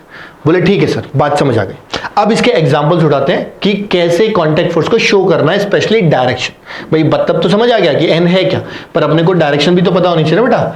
Direction is really important, really important. ठीक है, तो समझते हैं अलग अलग केसेस के डायरेक्शन एक ही स्लाइड के अंदर। ठीक, तो अब हम बात करने जा रहे हैं बेटा किसकी, डायरेक्शन की बात करने जा रहे हैं, ये सब बता देते हैं। ठीक, देखो अच्छे से समझना बेटा प्लीज, है ना, थोड़ा ढंग से समझना। जहां तक बेटा डायरेक्शन की बात करें, मैं अपने तरीके से समझाता हूँ। डायरेक्शन के लिए मैं क्या करता हूँ बेटा, जनरली सबसे पहले कॉमन सरफेस बना लेता हूँ। ये मेरा अपना तरीका है, जो भी मुझे ठीक लगता है। मैं क्या करता हूँ, ब्लॉक का सरफेस और ग्राउंड ये दो रखे हुए ना, दोनों का कॉमन सरफेस बना दिया। अब जो भी कॉमन सरफेस है बेटा, इससे परपेंडिकुलर, यानी नॉर्मल फोर्स हमेशा कहां लगता है, कॉमन सरफेस के परपेंडिकुलर। बोले ठीक है सर, कोई दिक्कत नहीं। आप खुद सोचो ना, ब्लॉक ग्राउंड को नीचे धक्का देगा तो ग्राउंड ब्लॉक को ऊपर धक्का देगा। बोले ठीक है सर। फिर मैंने एक इंक्लाइंड वेज लिया, अब की बार कॉमन सरफेस ये आया, ये कॉमन सरफेस आ गया। अगर ये कॉमन सरफेस आ गया तो फिर इससे परपेंडिकुलर, ये नॉर्मल। हमने सबसे पहले एग्जांपल में देखा था ना कि नॉर्मल ऊपर लगता है, यही कारण था उसका। बोले ठीक है सर, कोई दिक्कत नहीं है, करेक्ट। ये ब्लॉक वेज को इधर धक्का देगा तो वेज ब्लॉक को ऊपर धक्का देगा। बोले ठीक। इसके बाद हम क्या करते हैं, अगले एग्जांपल पे चलते हैं, सुनते जाना। ये वाला एक मैंने स्फेयर ले लिया और ब्लॉक ऊपर रख दिया। बेटा फिर से क्या ये कॉमन सरफेस आया, बोले यस सर। इस कॉमन सरफेस के परपेंडिकुलर ये नॉर्मल आ गया। ये ब्लॉक वेज को इधर धक्का देगा, स्फेयर को ऊपर धक्का देगा। फिर मैंने क्या किया, एक दीवार ली और दीवार के ऊपर एक ब्लॉक को किसी कैपिटल एफ फोर्स की मदद से टिका दिया। मतलब सामने दीवार और एक ब्लॉक रखा और यहां पे रखा हुआ है, इसको फोर्स लगा करके, अपने आप तो गिर जाएगा यहां से। ये कॉमन सरफेस, जब फोर्स ब्लॉक पे लगी तो ब्लॉक ने दीवार को धक्का दिया, तो दीवार ने ब्लॉक को वापस धक्का दिया, और इस वजह से बेटा जो नॉर्मल फोर्स आई वो इस तरफ, परपेंडिकुलर टू कॉमन सरफेस। बोले ठीक है सर। फिर मैंने एक ना कोई सीढ़ी ले ली लकड़ी जैसी, करेक्ट, और उसको मैंने क्या किया, यहां पे कहीं पे रख दिया। दो पार्ट है, ध्यान से सुनना। यहां पर ये कॉमन सरफेस, तो इसके परपेंडिकुलर, इसे बोल दिया बेटा N1। बोले ठीक है सर। यहां पर ये कॉमन सरफेस, और इसके परपेंडिकुलर बेटा यहां, ये क्या आ गया, N2 आ गया। बोले ठीक है सर। फिर मैंने वापस उसी सीढ़ी को अब की बार ऐसे रख दिया, है ना। देखो यहां पे ये दीवार से ऊपर जा रही थी, या पहले ही टिक गई। अब की बार बेटा ये कॉमन सरफेस और ये कॉमन सरफेस, इसके परपेंडिकुलर N1 और इसके परपेंडिकुलर बेटा N2। I hope this is clear. बोले यस सर। तो कुल मिलाकर के अगर बेटा देखेंगे हम लोग, है ना, तो ध्यान से समझना, अगर कुल मिलाकर के देखें तो जब कभी भी आप नॉर्मल फोर्स की बात करते हो तो बेटा normal force always acts right perpendicular to the common surface. Common surface की कहां लगती है बेटा, परपेंडिकुलर डायरेक्शन में लगती है। अंडरस्टूड। और मैंने जितने पॉसिबल क्वेश्चंस में एग्जांपल्स आते हैं उनको मैंने उठा के एक जगह कवर कर लिया। तो I hope this is very clear to you. ये अगर समझ आ गया होगा बेटा अपनी लैंग्वेज में लिख लेना, normal force always acts perpendicular to the common surface. ठीक है, always acts perpendicular to the common surface. ठीक है, और तरीका मैंने समझा दिया। अब मैं इसके न्यूमेरिकल्स उठाता हूं। ठीक है, हर न्यूमेरिकल को खुद से पहले ट्राई करोगे, उसके बाद सोल्यूशन देखोगे प्लीज, है ना, मजा तभी आएगा बेटा। देखो सबसे पहले बेटा हमें बोला गया find normal reaction applied by first on second block. Correct, first and second block. मैं बता देता हूं कौन सा ब्लॉक फर्स्ट है कौन सा सेकंड है। मैं क्या करूं बेटा, इस ब्लॉक को मैं कहता हूं 1, इस ब्लॉक को मैं क्या कहता हूं 2। ठीक है, इसका मास मैंने कितना बोला बेटा m, इसका मास मैंने कितना बोला 2m। ठीक है, और ये एक एलिवेटर है जो बेटा a = g/2 से ऊपर की तरफ एक्सेलरेट कर रही है। ठीक, हमें बस ये बताना था कि 1, 2 पे कितना नॉर्मल फोर्स लगाएगा, 1, 2 पे कितना नॉर्मल फोर्स लगाएगा। बोले ठीक है सर, बताते हैं। तो एक बार आप अपने लेवल पे ट्राई कर लो और वीडियो पॉज करके, और मैं सोल्यूशन के साथ बढ़ता हूं। ठीक है, ओके। देखो बेटा मुझे तो एक ही चीज समझ आती है हमेशा, फ्री बॉडी डायग्राम बनाओ और इक्वेशन लिखो, उसी से क्वेश्चन सॉल्व होते हैं। बोले हाँ सर। तो देखो आपको क्या चाहिए था, आपको क्या चाहिए था, आराम से समझना। आपको बेटा चाहिए था, है ना, force by 1 on second, force by 1 on second, ये चाहिए था। क्या मैं ऐसा बोल सकता हूं कि force by 1 on second is equal to force by second on 1? बोले हाँ सर। 1 2 पे जितना लगाएगा 2 1 पे उतना ही लगाएगा? बोले यस सर। मैंने कहा वेरी गुड। अब आप खुद सोचो, अगर ऐसा है तो मैं क्या सबसे पहले 1 का फ्री बॉडी डायग्राम बना दूं? बोले हाँ सर बना सकते हैं। 1 की जब बात करोगे बेटा नीचे कितना लगेगा 1 का? बोले सर mg लगेगा। मैंने कहा यस, वेट तो नीचे लगना ही लगना है, उसको तो रोक ही नहीं सकते, इनएविटेबल। ठीक है, इसके बाद अगर मैं बात कर रहा हूं तो ऊपर की तरफ है ना, ऊपर की तरफ बेटा कौन फोर्स लगाएगा, फोर्स बाय 2 ऑन 1, ठीक है भाई, 2 1 पे जितना फोर्स लगाएगा, 1 ने 2 को नीचे धक्का दिया, 2 ने 1 को ऊपर धक्का दिया। इसके अलावा अगर लिफ्ट g/2 से ऊपर जा रही है, बॉक्स ऊपर जा रहा है g/2 से, तो बेटा ये भी तो उसके साथ साथ ही g/2 से ऊपर जाएगा। बोले yes sir. Free body diagram तैयार, बोले यस सर तैयार। जैसे ही फ्री बॉडी डायग्राम बना बेटा, दिमाग में घंटी बजी, एफ नेट बराबर कितना, m है, जहां पे एफ नेट क्या था, जिस डायरेक्शन में जाता है, मैं इतनी बार इस लेक्चर में बोल दूंगा इस एफ नेट बराबर एम ए को कि आपको एकदम रट जाएगा, जिस डायरेक्शन में जाता है उस डायरेक्शन का फोर्स माइनस ऑपोजिट डायरेक्शन का force equal to M a. बोले यस। लिखते हैं, ऊपर जा रहे हैं तो क्या मैं सीधे सीधे देखूं, n21 minus m g equal to m g by 2, ठीक है, ऊपर जा रहा तो ऊपर वाली फोर्स माइनस जी वाली force is mass into acceleration. और बेटा अगर यहां ध्यान से देखोगे तो देखो n21 कितना निकल के आ गया, ये ऐड कर दोगे तो दिस इज 3 mg/2, करेक्ट। और बेटा ये किस डायरेक्शन में लग रहा था, अपवर्ड डायरेक्शन में लग रहा था। तो आपसे अगर पूछा गया था कि नहीं मुझे तो n12 बताओ, तो क्या बेटा ये भी इक्वल लगेगा 3 mg/2। The only difference is बेटा कि ये सिर्फ और सिर्फ कहां लग जाएगा, नीचे की तरफ लग जाएगा। बात समझ आती है कि नहीं आती, बोले यस सर बात समझ आती है, 100% समझ आती है। अब आप क्या करोगे, है ना, देखो आपने ये एग्जांपल सॉल्व किया होगा खुद से पहले, फिर ट्राई किया, मोस्ट टेंटेटिवली सही आंसर आया होगा, बट नहीं आया तो अब चेक करो गलती कहां है और अब उसको समझ लो, सीख लो। इसके साथ साथ बेटा, इसके साथ साथ अब इसी क्वेश्चन में आप अपने आप से, है ना, 2 और 1, ये जो एलिवेटर है, ये एलिवेटर और जो नीचे वाला ब्लॉक है, इन दोनों के बीच की नॉर्मल फोर्स निकालोगे और इसका आंसर डालोगे कमेंट बॉक्स में, है ना। मैं देख रहा था, ऑल्दो मैं रिप्लाई कर नहीं पाया सबको अभी तक, बट मैं देख रहा हूं कि ज्यादातर बच्चे, कई सारे बच्चे कमेंट्स में डाल रहे हैं आंसर, मतलब they are very seriously taking it, और उससे मेरा भी कॉन्फिडेंस बढ़ता है, ठीक है। तो मुझे भी लगता है कि हाँ बच्चा मेरी बात सुन रहा है, थोड़ा सा एक कनेक्ट बनता है। ऑल्दो देखो कितना बड़ा इंटरफेस है, मैं कहीं पे रिकॉर्ड कर रहा हूँ, कहीं से बोल रहा हूँ, कहीं पे कोई सुन रहा है, तो अगर कहीं पे एक भी इमोशनल कनेक्ट नहीं रहा बीच में, तो फिर कहीं ना कहीं वो ना टीचर स्टूडेंट वाला जो कहते हैं ना, क्या समझाओ यार, वो गायब हो जाता है, मजा गायब हो जाता है, ठीक है। तो आप क्या करो, किसी ना किसी तरह से हमें कनेक्टेड रहना है, तो उसके लिए आपको इसी क्वेश्चन में 2 और ग्राउंड, यानी 2 और जो एलिवेटर का सरफेस है, उन दोनों के बीच में नॉर्मल फोर्स निकालनी है, और वो निकाल के कमेंट बॉक्स में डालो, फिर देखते हैं वो सही है कि नहीं है, ठीक है बेटा। ओके गुड, आगे बढ़ते हैं अगले सवाल के साथ। देखो बेटा अगला क्वेश्चन में मैंने क्या किया, पहले वर्टिकल उठा लिया, अब हॉरिजॉन्टल लेते हैं। हमारे पास बेटा देखो नॉर्मल रिएक्शन बताना है बाय फर्स्ट और सेकंड ब्लॉक। मैं समझाता हूं कौन सा फर्स्ट कौन सा सेकंड, अच्छे समझना। हमारे पास एक m मास का ब्लॉक था, एक 2m का था और एक 3m का था, ठीक है। हमने इस तरफ बेटा कितनी फोर्स लगाई, इस तरफ हमने लगाई 12 mg, और बेटा इस तरफ हमने कितनी फोर्स लगाई, 6 mg। कोई दिक्कत, ये फोर्स लगा दी।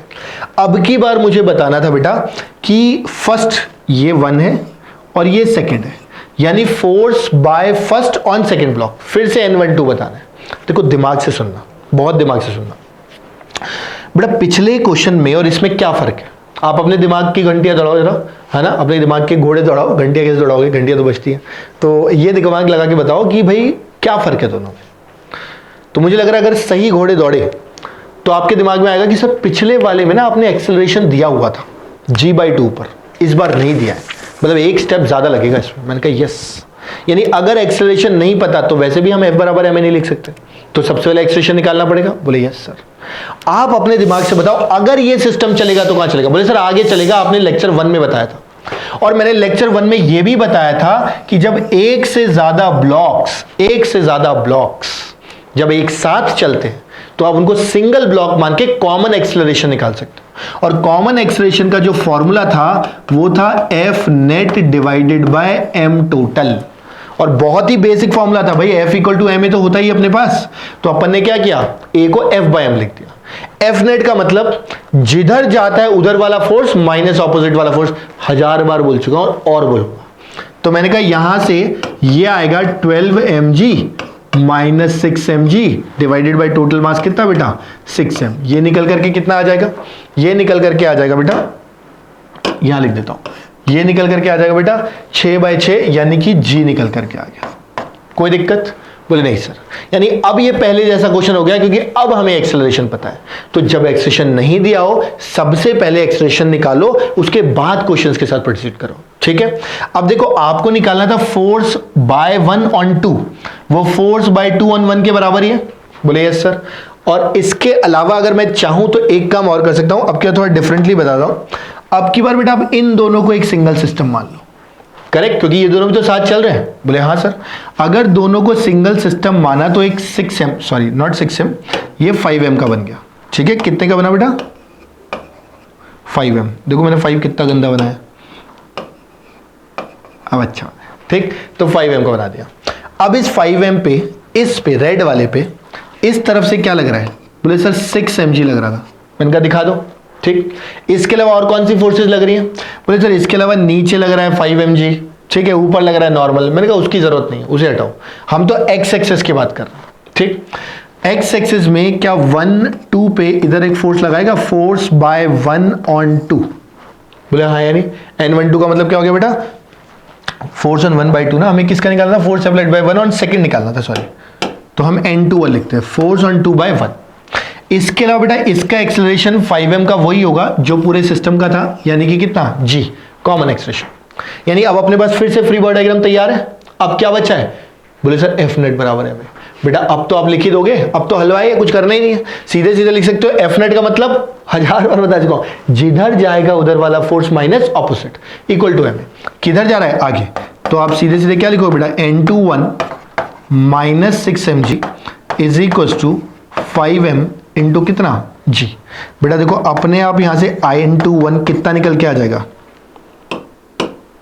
11mg। करेक्ट। आई होप बेटा ये क्लियर हो गया होगा आपको। अब आप क्या करोगे, फिर से जैसे यहां पे मैंने निकाला है ना, अब आप किसी और सरफेस पे ट्राई कर सकते हो इफ यू वांट, अदरवाइज जरूरत नहीं है। ठीक है, अगर ये समझ आ गया तो इस तरह के क्वेश्चन आपके नहीं अटकेंगे। ठीक है, तो बेटा नॉर्मल बेस्ड हमने 2 क्वेश्चंस ले लिए। ठीक है, आई होप कि ये क्वेश्चंस आपको अच्छे से समझ आए होंगे और इसके मॉडिफाइड वर्जन भी अगर आते हैं तो आप उसको सॉल्व कर पाओगे। This is what I feel, right. तो बेटा विद दिस अब हम आगे बढ़ते हैं अगले कॉन्सेप्ट पे, अगले पार्ट पे, राइट। प्लीज पेशेंस मत खोना, आई नो तो थोड़ा एनर्जी डाउन हो रहा होगा, पानी पी लो, कुछ खावा लो, बादाम काजू ड्राई फ्रूट्स अपने पास रखा करो, चबाते रहा करो। ठीक है, let's move on to the next part.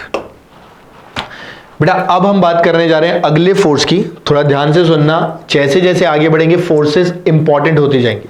Normal force पढ़ा, पहले वेट पढ़ा, फिर नॉर्मल फोर्स थोड़ी ज्यादा इंपॉर्टेंट, अब पढ़ेंगे टेंशन। ये तो इतनी ज्यादा इंपॉर्टेंट है बेटा, क्योंकि जितने पुलिस सिस्टम बनते हैं, कंस्ट्रेंट्स बनते हैं, है ना, मल्टीपल पुलिस बनते हैं, वो सब इसी पे बनते हैं।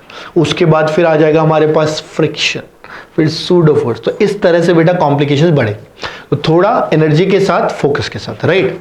देखो टेंशन का मतलब क्या होता है, वैसे तो मैंने यहां लिख दिया है कि it's a contact force acting in a taught string.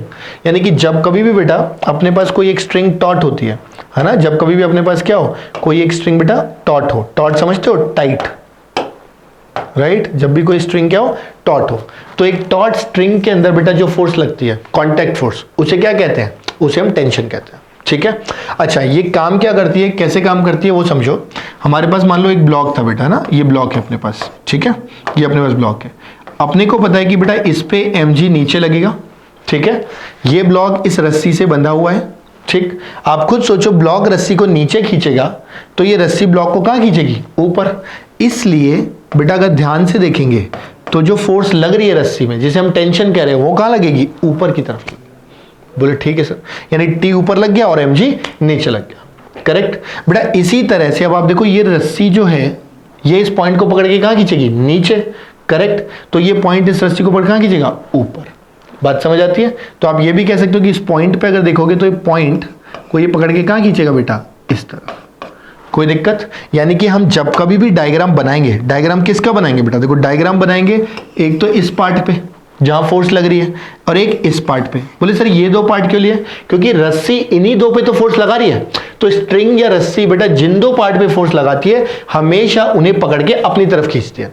इसीलिए बेटा यहां से कह सकते हैं कि direction of this is always, it acts always away from the point of contact. आप पॉइंट ऑफ कॉन्टैक्ट पकड़ो, पॉइंट ऑफ कॉन्टैक्ट पकड़ो और हमेशा उससे दूर, अवे लगेगा। समझ गए बात को? यानी इवन अगर मैंने बीच में कहीं से स्ट्रिंग को कट कर दिया, मानो मैंने यहाँ पे एक एग्जांपल लिया कि भाई ये रस्सी थी, ये ब्लॉक था, और बीच में से कहीं से कट कर दिया, तो कट करने के बाद भी अगर मैं देखूंगा तो देखो यहाँ पे जो टेंशन लग रही है वो कैसे लग रही है, ध्यान से समझना। कट करने के बाद मैं एक काम करता हूं, इतने पार्ट के बारे में बात करता हूं।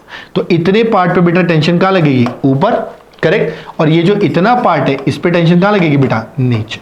यानी हमेशा क्या लगती है बेटा? पॉइंट ऑफ कांटेक्ट से अवे। जहां भी ब्रेक करोगे दूर और दूर, करेक्ट। ऑल्दो ये पार्ट कम काम आता है, ये पार्ट बहुत ज्यादा काम आता है, राइट। ये वाला पार्ट आपको याद रखना है कि जब कभी भी कोई पॉइंट ऑफ कांटेक्ट है, रस्सी को जहां से भी बांध दोगे हमेशा उस पॉइंट से दूर की तरफ टेंशन लगेगी, करेक्ट। इसके अलावा कुछ कुछ और छोटे मोटे पॉइंट्स है बेटा जो मैं बताना चाहूंगा, है ना। एक तो ये कि बेटा जब भी आप एक स्ट्रिंग की बात करते हो तो अगर एक सेम स्ट्रिंग है ना, कौन सी स्ट्रिंग? सेम स्ट्रिंग, और साथ के साथ वो कैसी हो? मासलेस, यानी कि उसके पास मास ना हो, करेक्ट। तो मासलेस सेम अगर स्ट्रिंग रहती है तो बेटा इसके अंदर जो टेंशन रहती है वो भी क्या रहती है? सेम रहती है। बात समझ आती है कि सेम स्ट्रिंग अगर मासलेस है तो उसमें जो टेंशन रहेगी बेटा वो एग्जैक्टली क्या रहेगी? सेम रहेगी। कोई दिक्कत इसके अंदर? बोले नहीं सर। इसके साथ साथ एक चीज और बेटा जो आपको पता होनी चाहिए वो ये है ना कि tension can only pull, it can not push. बोले मतलब आप एक टॉय ट्रक लो, उसको रस्सी से पकड़ के खींचोगे तो खींच जाएगा ना, बट रस्सी को धक्का दोगे तो क्या पुश होगा? नहीं होगा। That means it can only pull, it can not push. Eventually अगर बेटा पूछे तो ये भी एक कांटेक्ट फोर्स है। कांटेक्ट फोर्स, जितनी भी कांटेक्ट फोर्स होती है बेटा उन सबको क्या बोलते हैं? Electromagnetic forces. इलेक्ट्रोमैग्नेटिक, तो जितनी कांटेक्ट फोर्स है सब इलेक्ट्रोमैग्नेटिक नेचर की है, चाहे वो नॉर्मल हो, करेक्ट, चाहे वो टेंशन हो, करेक्ट। वेट नहीं है, वो ग्रेविटेशनल फोर्स है। बोले ठीक है सर, यहां तक समझ आ गया। अब इसके एग्जांपल्स उठाते हैं, है ना। ये समझ आ गया, करेक्ट। टॉर्च स्ट्रिंग में लगेगी, पॉइंट ऑफ कांटेक्ट से अवे लगेगी, सेम स्ट्रिंग में सेम रहेगी। अगर स्ट्रिंग मासलेस है तो मास हुआ तो बदल जाएगी, करेक्ट। अब मैं कुछ क्वेश्चंस लेने जा रहा हूं, फिर से वही एक्सपेक्ट करूंगा कि आप पहले अपने लेवल पे ट्राई करोगे और उसके बाद बेटा देखोगे, ठीक है। अच्छे समझो। देखो आपकी बार बोला है find tension in the string. एक ही स्ट्रिंग दे रखी है और हमें क्या करना है बेटा? इस स्ट्रिंग में टेंशन निकालनी है। बोले ठीक है सर, नो प्रॉब्लम, है ना। इस स्ट्रिंग में टेंशन निकालनी थी, नो प्रॉब्लम। देखो अच्छे समझो, इस ब्लॉक का मास कितना है? m, ठीक है। और बेटा इस ब्लॉक का मास कितना है? 3m, right. बेटा इसे हम आपकी बार पुल कर रहे हैं इस साइड में, कितने से? हम इसको पुल कर रहे थे बेटा mg से, ठीक है। और बेटा इस तरफ हमने इसको कितने से पुल किया? 5mg से, ठीक है। कितने से? मैं थोड़ा सा और इधर लिख देता हूं, यहां लिख देता हूं बेटा। इसको कितने से पुल किया जा रहा है? 5mg से। बोले ठीक है सर। यानी कि इस पूरे सिस्टम पे एक तरफ 5mg और एक तरफ mg लग रही है और आपको टेंशन बतानी है, करेक्ट। बेटा आप समझो, एक्सेलरेशन नहीं दिया ना मैंने, तो सबसे पहला काम क्या निकालना है? एक्सेलरेशन। तो बेटा जब एक्सेलरेशन की बात करेगा, है ना, जब एक्सेलरेशन की बात करेगा तो एक्सेलरेशन के लिए दोनों को क्या मान लो? एक सिंगल सिस्टम। और जैसे ही सिंगल सिस्टम मानूंगा बेटा, एक्सेलरेशन आपका क्या होगा? कॉमन, और आगे की तरफ। क्यों? क्योंकि 5mg 1mg से ज्यादा ताकतवर है, डोमिनेटिंग है, तो नेट ये आगे जाएगा। तो अब एक्सेलरेशन जब लिखेंगे बेटा तो अब डायरेक्ट लिखने जा रहे हैं, जिधर जा रहा है उधर वाला force 5mg minus mg, effectively कितना हुआ बेटा? इफेक्टिवली हुआ 4mg। और 4mg को बेटा अगर डिवाइड कर दोगे m + 3m 4m से, तो ये इफेक्टिवली कितना आ गया? फिर से g आगे की तरफ। बोले ठीक है सर, यहां तक कोई प्रॉब्लम नहीं। अब आपको बताना था बेटा टेंशन। टेंशन के लिए किसी का भी फ्री बॉडी डायग्राम बना सकते हो, मैं इसका बनाने जा रहा हूं। तो जब मैंने m का फ्री बॉडी डायग्राम बनाया बेटा, है ना, m का बनाया, तो m का इस तरफ आगे की तरफ देखो, पॉइंट ऑफ कांटेक्ट से away t, point of contact से अवे t। तो मैंने देखा कि m पे फोर्स क्या लग रही थी? t लग रही थी, तो वो फोर्स दिखा दी, ठीक। इसके अलावा ये mg इस तरफ लग रही थी, वो भी दिखा दी। कभी कभी मुझे पूछते हैं कि सर ये 5mg नहीं दिखाओगे क्या? बेटा हम जब फ्री बॉडी डायग्राम बनाते हैं हम सिर्फ डायरेक्ट फोर्सेस बताते हैं। कौन सी फोर्सेस? डायरेक्ट फोर्सेस, जो सीधे सीधे ऑब्जेक्ट पे लगे। इनडायरेक्ट फोर्सेस से कोई लेना देना नहीं है। ये 5mg इस 3m पे लग रही है, इस पे थोड़ी लग रही है। अगर 3m का डायग्राम बनाना होता तो 5mg और ये वाला t शो करता, पर मैं तो m का बना रहा हूं ना बेटा। बोले ठीक है सर, कोई दिक्कत नहीं। इसके अलावा बेटा देखो इसका एक्सेलरेशन कहां पे आ चुका है? g आगे की तरफ आ चुका है। अब देखो फिर से वही कहानी, जिधर जा रहा है उधर वाला फोर्स माइनस ऑपोजिट वाला force equal to m into g. अपने आप t का वैल्यू कितना आ गया बेटा? t का वैल्यू आ गया 2mg। क्लियर? तो बेटा दिस इज हाउ आप इस तरह से टेंशन निकाल सकते हो किसी एक स्ट्रिंग के अंदर। अब मैं इसका एक और एग्जांपल लेने जा रहा हूं, राइट। आप अपने आप से ट्राई करोगे और मुझे नहीं लग रहा कि उसके आंसर में किसी तरह का कोई चैलेंज आएगा, करेक्ट। तो मैं प्रोसीड करूं बेटा? बोले यस सर। देखो, है ना, अच्छे समझना। करेक्ट, वीडियो पॉज कर लिया करो बेटा, जैसे ही मैं एक एग्जांपल से दूसरे पे जाता हूं ना, आप वीडियो पॉज किया करो। मैं आपको उतना ब्रीदिंग स्पेस वीडियो में नहीं दे सकता, तो मैं ये एक्सपेक्ट करता हूं कि वीडियो पॉज करके फिर आप अपना पूरा प्रोसेसिंग करो इन्फॉर्मेशन का, फिर ही आगे बढ़ा करो, ठीक है, मेरे साथ साथ दौड़ते नहीं रहना है। तो देखो अब हम बात करने जा रहे हैं बेटा, अब हम बात कर रहे हैं find tension in the string at a distance x from the end of the string. मैं क्वेश्चन समझाता हूं, खुद से ट्राई करोगे, पहले क्वेश्चन समझ लो बस। ये कैपिटल M मास का ब्लॉक है, और अब की बार जो मैंने स्ट्रिंग ली बेटा, जो स्ट्रिंग ली, उस स्ट्रिंग का मैंने मास स्मॉल m और लेंथ स्मॉल l ले लिया। मैंने क्या ले लिया बेटा, मास स्मॉल m ले लिया और लेंथ स्मॉल l ले लिया। कोई दिक्कत इसके अंदर? बोले नहीं सर। अब आप खुद देखो बेटा, मुझे पूछा गया है कि एंड से, है ना, मुझे क्या पूछा गया है भाई, एंड से x डिस्टेंस पे, यानी कि यहां कहीं, ठीक है, एंड से x डिस्टेंस पे आपको टेंशन बतानी थी। कोई दिक्कत? मतलब नहीं। अब देखो, एंड से डिस्टेंस जो भी x डिस्टेंस पे टेंशन बतानी थी, उसके लिए कुछ और डेटा गिवन होना चाहिए। वो डेटा जो हमें गिवन है बेटा वो ये कि इस एंड पे, है ना, देखो इस एंड पे बेटा जो फोर्स लग रही है वो लग रही है 2 कैपिटल M इंटू जी। कोई दिक्कत? ये फोर्स लगा दी गई है 2 कैपिटल M इंटू जी। अब बतानी थी x डिस्टेंस पे। मैंने कहा कोई दिक्कत नहीं है, बहुत ही हल्का क्वेश्चन है, आपको टेंशन बतानी थी ना, तो आप एक काम करो ना, सबसे पहले कॉमन एक्सप्रेशन निकालो। बोले यस सर। कॉमन एक्सप्रेशन निकालने के लिए बेटा इस पूरे को क्या एक सिंगल सिस्टम मान लेंगे? बोले यस सर। जब सिंगल सिस्टम मान लेंगे तो बेटा देखो a आगे ही फोर्स लगी है तो आगे ही जाएगा। देखो फोर्स कितना लग रहा है बेटा, 2 कैपिटल M G। बोले करेक्ट सर। और बेटा मास कितना है, कैपिटल M प्लस स्मॉल, इसका स्ट्रिंग का मास प्लस कैपिटल M, क्योंकि ये पूरा का पूरा सिस्टम ही तो बेटा आगे की तरफ जा रहा है। बात समझ आती है? अगर इसको थोड़ा और अच्छा करना है तो आपने 2 कैपिटल M G वहां लिखा है, यहां पर आप लिख दो कैपिटल M G। दोनों तरफ फोर्सेस लग गई, तो दोनों तरफ लग गई तो बस यहां पे क्या करना पड़ेगा बेटा, माइनस mg और करना पड़ेगा। जिधर जाता है उधर का force minus opposite force equals to total mass into. कोई दिक्कत बेटा यहां तक? अब देखो यहां से हम लोग कॉमन एक्सप्रेशन निकाल चुके हैं, राइट। अब हम क्या करेंगे, फिर से वही कहानी, हमें जितने डिस्टेंस पे टेंशन निकालनी थी बेटा उतने पार्ट का फ्री बॉडी डायग्राम बनाते हैं। उतने पार्ट का फ्री बॉडी, जब उतने पार्ट का फ्री बॉडी डायग्राम बनाएंगे, अच्छे समझना, तो क्या उतने ही पार्ट का बेटा मास लेना पड़ेगा। जब उतने ही पार्ट का मास लेंगे तो ये जो मास निकल के आएगा, ये मास निकल के आएगा बेटा m/l इंटू एक्स। अब आप बोलोगे सर ये कैसे? मैंने कहा यूनिटरी मेथड है बेटा, यूनिटरी मेथड। देखो कितना आसान है। आप बोलोगे एल लेंथ का मास कितना था? बोले m था, तो बेटा यूनिट लेंथ का मास कितना हो जाएगा? बोले m/l हो जाएगा। तो इसका मतलब बेटा x लेंथ का मास कितना हो जाएगा? m/l into x. It just like कि बेटा 10 केले 100 रुपए के, तो 1 केला 10 रुपए का, तो 3 केले 30 रुपए के। समझे बात को? Basic unitary method. बोले ठीक है सर समझ आ गया, कोई दिक्कत नहीं है, आप यहां से हटा सकते हो, ये पार्ट हटा सकता हूं या रहने देता हूं, ठीक है। अब आपको बोला गया बेटा कि हमें तो टेंशन चाहिए थी, तो मैंने कहा बेटा ये जो m डैश वाला पार्ट है, ये वाला पार्ट है ना, इस पार्ट का क्या बनाते हैं, फ्री बॉडी डायग्राम। तो हम लिखते हैं आराम से कि m डैश वाले पार्ट के ऊपर इस तरफ क्या लग रहा है t, इस तरफ क्या लग रहा है बेटा कैपिटल M इंटू जी। देखो इधर क्या लग रहा था कैपिटल M G, इस तरफ क्या लगेगा पॉइंट ऑफ कांटेक्ट से अवे T। अगर इस पार्ट का बनाना चाहो तो वो भी कर सकते हो, ठीक है। अभी हमने ये बना दिया, करेक्ट। अब यहां से बेटा जिधर, अच्छा एक्सेलरेशन इसका कितना आ चुका है, A आप निकाल चुके हो। अब इसके लिए बेटा हम खुद से लिख सकते हैं, जिधर जा रहा है उधर वाला फोर्स माइनस ऑपोजिट वाला force should be equal to कितना बेटा, m डैश शुड बी कितना होना चाहिए, m डैश इंटू ए।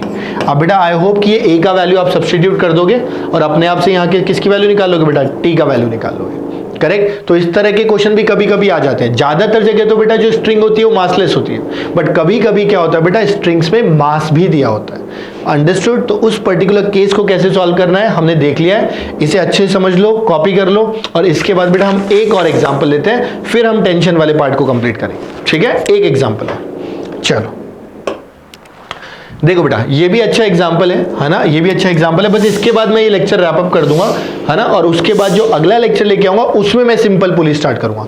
तो पूरा पुली एक साथ खत्म करूंगा, simple pulley, multiple pulley, constraint, man plus plank, right, monkey वाले जितने क्वेश्चन बनते हैं वो सब एक लेक्चर में कंप्लीट कर देंगे, ठीक है। तो एक बार पहले इतना पार्ट अच्छे समझ लो, ठीक। देखो बेटा हमें ये बोला गया कि ये ब्लॉक है m मास का और ये ब्लॉक कितना था 2m मास का। ये जो बेटा एंगल दे रखा था, ये एंगल कितना है 30 डिग्री। यहाँ पर बेटा कितना फोर्स लग रहा था, कुछ कैपिटल F। यहाँ पे कितना फोर्स लग रहा था, कुछ 3 कैपिटल F, ठीक है, 3 कैपिटल F। और हमें बोला गया कि भाई आप क्या करो, टेंशन निकाल दो स्ट्रिंग में। हमने कहा टेंशन निकाल तो देंगे, कोई दिक्कत नहीं है, वो पॉइंट ऑफ कांटेक्ट से अवे होती है, हमें पता है। यहाँ टी ऐसे लगेगा, इस पॉइंट पे देखेंगे तो टी ऐसे लगेगा। लेकिन दिक्कत है कि सबसे पहले फिर से कॉमन एक्सप्रेशन चाहिए, यानी फिर से बेटा सबसे पहले इन दोनों को क्या कर देंगे, एक सिंगल सिस्टम मान लेंगे। जैसे बेटा एक सिंगल सिस्टम माना, ठीक है, आपको पता है एक्सेलरेशन क्या होता है, net force by mass. Net force 3F minus F, यानी कितना निकल के आ गया बेटा 2F। क्यों? क्योंकि बेटा आगे की तरफ जाएगा, राइट। तो आगे वाली फोर्स माइनस पीछे वाली फोर्स, करेक्ट, डिवाइडेड बाय बेटा टोटल मास कितना है 3m, तो 2F बाय 3m क्या आ गया अपने पास, बोले सर एक्सेलरेशन आ गया। अब क्वेश्चन खत्म होने वाला है, देखो अच्छे समझना, थोड़ा सा दिमाग से समझना। अब जब m का फ्री बॉडी डायग्राम बनाओगे बेटा, एक तरफ तो कैपिटल F है, इसमें तो कोई डाउट नहीं होना चाहिए, बट ये जो t है इसके दो कंपोनेंट्स आएंगे। जब थीटा की तरफ जाते हो तो बेटा ये कंपोनेंट कितना आएगा, t cos 30। जब थीटा से अवे जाते हैं तो ऊपर क्या आएगा बेटा, t sin 30।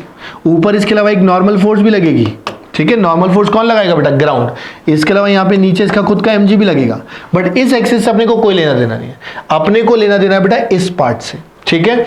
इसके अलावा यहाँ बेटा एक्सेलरेशन कितना है, a। अब आप खुद सोचो, फिर से जिधर गया उधर वाला फोर्स, यानी कि t cos 30, ठीक है,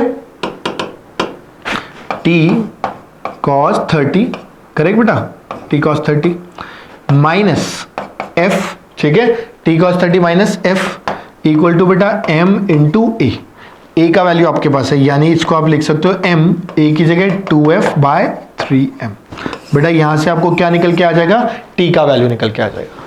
अंडरस्टूड माय पॉइंट। तो बेटा देखो मैकेनिक्स में क्वेश्चंस बहुत इजी होते हैं, आपको बस एक बार कॉन्सेप्ट पकड़ना है ना, कि न्यूमेरिकल कैसे सॉल्व होना है। एक बार ग्रिप में आ गया उसके बाद कुछ भी नहीं है ना। ये कोई ऐसे बहुत आसान या हल्के सवाल नहीं, ये ठीक सवाल है, अच्छे क्वेश्चन है, बट अगर आपको ट्रिक पता है, तरीका पता है, एक वे ऑफ पता है ना, कॉन्सेप्ट थोड़ा सा क्लियर है, तो इस तरह के क्वेश्चन आप बहुत आसानी से निकाल सकते हो, राइट। तो बेटा इसके अलावा एक बार मैं चेक कर लेता हूं अगर कोई और भी एग्जांपल है तो। हाँ, एक और एग्जांपल है ना, एक एग्जांपल और लेंगे फिर इस लेक्चर को रैप अप करेंगे, ठीक है। तो एक बार उसे और देख लेते हैं, ठीक, then will wrap up the tension यहां पर, ठीक। देखो बेटा जो अगला पार्ट है ना अपना, उसके अंदर भी सेम चीज है, हमें बस क्या करना है, आपकी बार फर्स्ट वाली स्ट्रिंग में टेंशन बतानी, और ये है first string. As far as बेटा मासेस की बात करें, ये m है, ये 2m है और ये 3m है, और ये ऊपर कितने से जा रहा है बेटा, g/2 से ऊपर जा रहा है। समझ गए बात को। और मेरा काम फिर से क्या करना है, फिर से टेंशन बताना, और ये बिल्कुल आसान है, आप अपने लेवल पे करके आंसर निकाल सकते हो, कोई दिक्कत नहीं है कि 1 मिनट में सॉल्व हो जाएगा। 1 मिनट का टाइमर लगा के सॉल्व करना, 100% विल गेट द आंसर, ठीक। मैं सोल्यूशन बताता हूं, आप फिर मैच कर लेना। तो देखो मेरे हिसाब से एक तो एक्सेलरेशन चाहिए होता है जो पहले से ही दे रखा है, मतलब कैलकुलेट करने का जरूरत नहीं है। इसके बाद वन स्ट्रिंग में टेंशन चाहिए थी, तो बेटा क्यों ना मैं इतने पार्ट का फ्री बॉडी डायग्राम बना दूं, बोले साहब बिल्कुल बना सकते हैं। और हमेशा टेंशन तो क्या लगता है बेटा, पॉइंट ऑफ कॉन्टेक्ट से अवे टी, यही तो निकालना है, बोले बिल्कुल सर। इसके अलावा बेटा इसके ऊपर नीचे क्या लगेगा, mg। मैं एक काम करता हूं, अलग बना के दिखाता हूं। देखो m कितना है, 2m प्लस m, 3m है, 3m के ऊपर बेटा नीचे की तरफ क्या लगेगा, 3mg, ऊपर क्या लगेगा बेटा t, ठीक है। और ये ऊपर कितने से जा रहा है, g/2। बेटा हम फिर से क्या कह सकते हैं, जिधर जा रहा है उधर वाला फोर्स माइनस ऑपोजिट वाला फोर्स किसके बराबर है बेटा, मास इनटू एक्सेलरेशन के। अब आप खुद देखो बेटा, यहां से t कितना आ जाएगा, 3/2 प्लस 3, 2 3 6 9 g/2। आई होप बेटा you can solve it, right. तो दिस इज हाउ बेटा टेंशन के बेसिक लेवल के क्वेश्चंस हम कर सकते हैं। अब हमें बेटा अगले क्लास में मिलना पड़ेगा for the simple pulley part, that is the I would से मोस्ट इंपॉर्टेंट पार्ट, है ना। फ्रिक्शन के अलावा अगर कोई पार्ट सबसे ज्यादा इंपॉर्टेंट है तो वह that is simple pulley, but बेटा उसे समझने के लिए हमें इतना पता होना चाहिए था, ठीक है। तो मैंने थर्ड लेक्चर को यहीं पे रैप अप करता हूं। अब हम अगली क्लास में जब मिलेंगे फोर्थ लेक्चर में, तो will start with the police, right. Meanwhile I would request कि सब लोग अच्छे से अपने नोट्स बना लो, प्रॉपर से अच्छे से रिवाइज कर लो, कुछ कुछ इन टॉपिक्स पे प्रैक्टिस क्वेश्चन सॉल्व कर लो। ज्यादा बेटर अगर प्रीवियस ईयर के क्वेश्चन सॉल्व कर पाए तो उन्हें सॉल्व कर लो, है ना। और थोड़ा सा अपना कॉन्फिडेंस रिगेन करो, थोड़ा प्रैक्टिस करो, राइट और फिर कुछ टेस्ट वगैरह लिखो so that you can analyse कि हाँ जो मैं पढ़ रहा हूं वो एग्जाम में मार्क्स में कन्वर्ट भी हो रहा है कि नहीं हो रहा है. ठीक है, विद दिस नोट बेटा I end the class. Thank you so much for coming. हमेशा की तरह बेटा आई वुड से कि stay safe, take care, stay healthy, take care of your families, take care of yourself. खूब पढ़ाई करो बेटा अच्छे से. एंड इफ यू फील कि video was good, it is you liked it और ये आपके काम का है, you can share it with your friends and you can press a thumbs up. Right, you can जो भी आंसर्स मैंने बोले बेटा उसको कमेंट बॉक्स में डाल सकते हो. And will meet again. Bye bye, take care, thank you so much बेटा, बाय.